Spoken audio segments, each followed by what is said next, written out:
Let's start out with multiplying.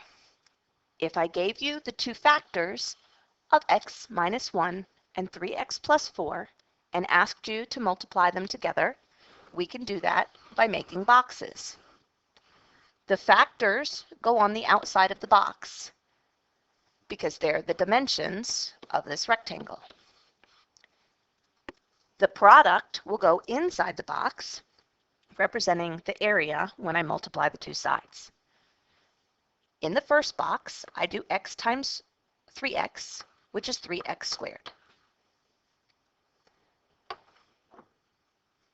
In the second box, I do x times 4, which is positive 4x.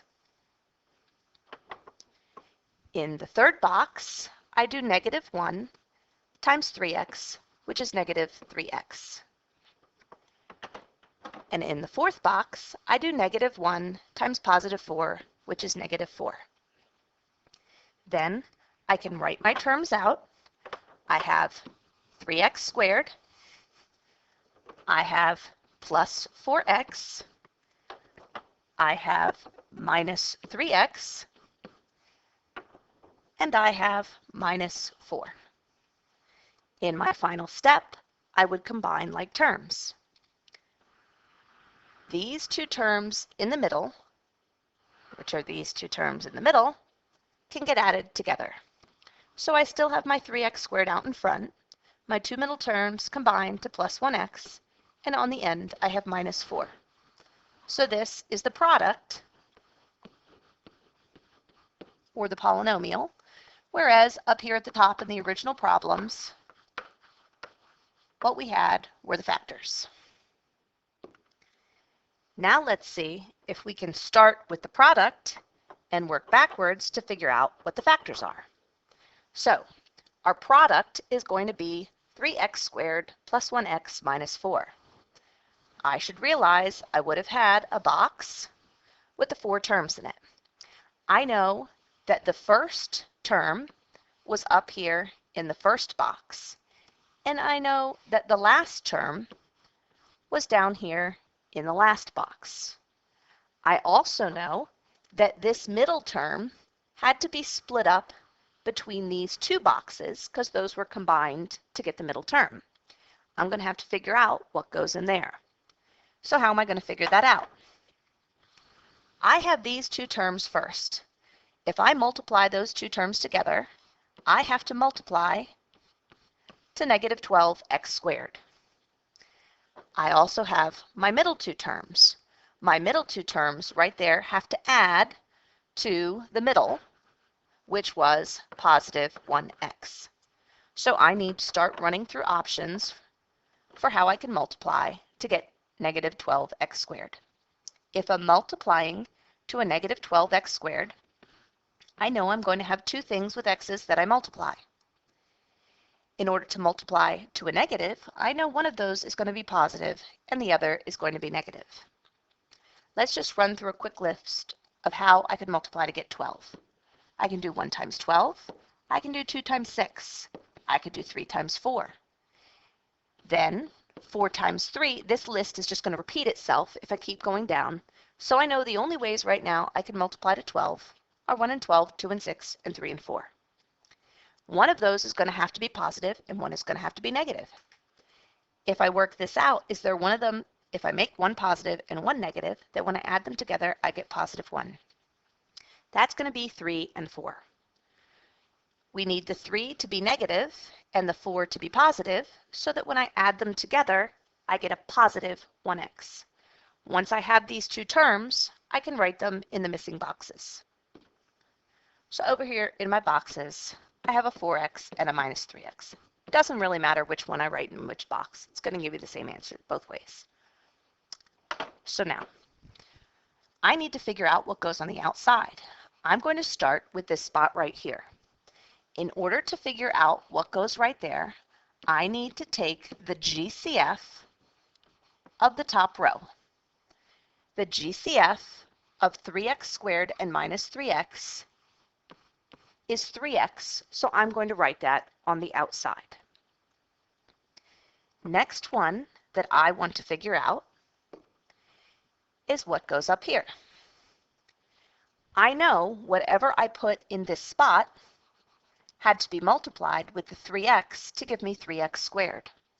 So if I think backwards, what do I multiply 3x by to give me 3x squared? Well, I need an x, because 3x times x gives me 3x squared. So now I figured out that box. Next, I'm going to figure out what goes right here at the top of the second column. Whatever goes there would have been multiplied by 3x to give me minus 3x. So what times 3x gives me negative 3x? That's negative 1, so I put that at the top of the second column. Next, I'm going to figure out what goes down here. I know whatever goes there, I would have multiplied the 4x. I multiply this number by x to give me 4x. So what times x gives me 4x? Well, that would be positive 4. So it looks like my factoring is done, but I still have one last check to do. I want to check to see if I multiply the 4 in the bottom by the negative 1 on the top, does it give me my final term? 4 times negative 1 is negative 4, so yes, that does check out. So I know my factors are 3x plus 4 and x minus 1, which were the two things on the outside of the box. I could FOIL them back together, I could multiply back together using boxes, and this is going to work out because I've already done my check by making sure this last term worked. Let's try another example. 3x squared minus 8x plus 4. I have my boxes. I know the 3x squared and the plus 4 are going to be in the first and last block. I know when I multiply those together, I get 12x squared. I also know that when I add my remaining two boxes together, I need to get the negative x than I had in the original problem. So what two things multiply to 12x squared and add to negative 8x? In order to multiply to 12x squared, I need to have two things that both have x's with them. In order to multiply to a positive, I can either do a positive times a positive or a negative times a negative. Since I'm trying to add to a negative, I know that both of these are going to have to be negatives. How can I multiply to 12?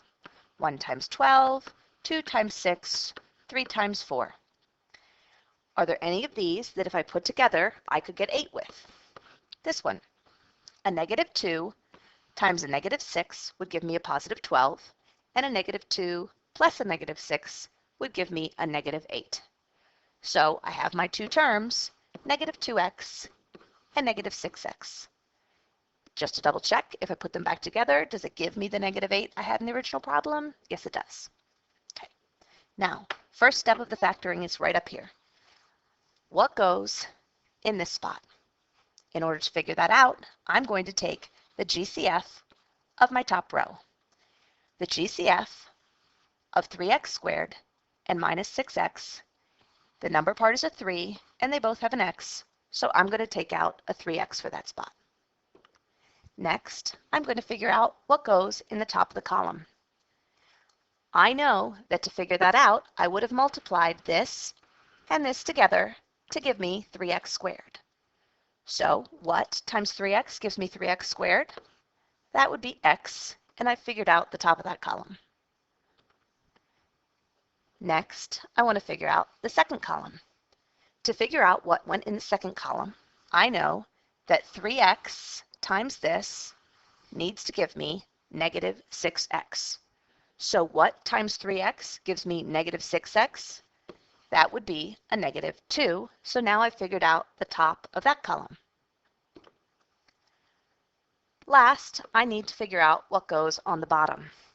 I know that when I do this times this, it has to give me this. So what times x gives me negative 2x? That would be negative 2.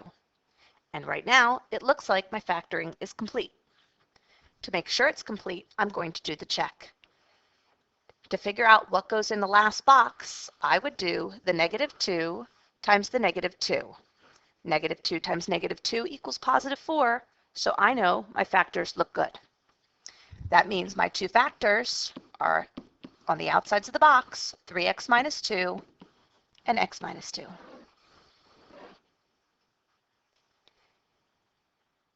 I want to do a difference of squares this way also.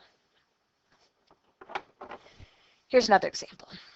If I had 4x squared minus 9, this one only has two terms.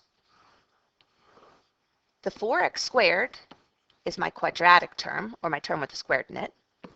The minus 9 is a linear term, or one without any x in it. So what makes this one special is it's just like a 4x squared plus 0x minus 9. So in this one, the middle terms had to add up to 0. So what goes in my two boxes has to add up to 0. I can still use the same idea I did before. I've got to multiply to negative 36x squared, and I've got to add to 0x in the middle. Well, if I've got to multiply to negative 36x, I know I'm going to need an x, and I'm going to need an x. I know one of them is going to have to be positive, and one of them is going to have to be negative. In order to add to get 0, these two are going to have to be the same number. So what times what multiplies to 36 that's the same? 6 and 6. So in the boxes, I'm going to have a plus 6x and a minus 6x. Now I can factor just like any other three terms. I'm going to start out and find the GCF of the top row. The GCF of the top row is 2x. To get the top of the first column, what times 2x is 4x squared?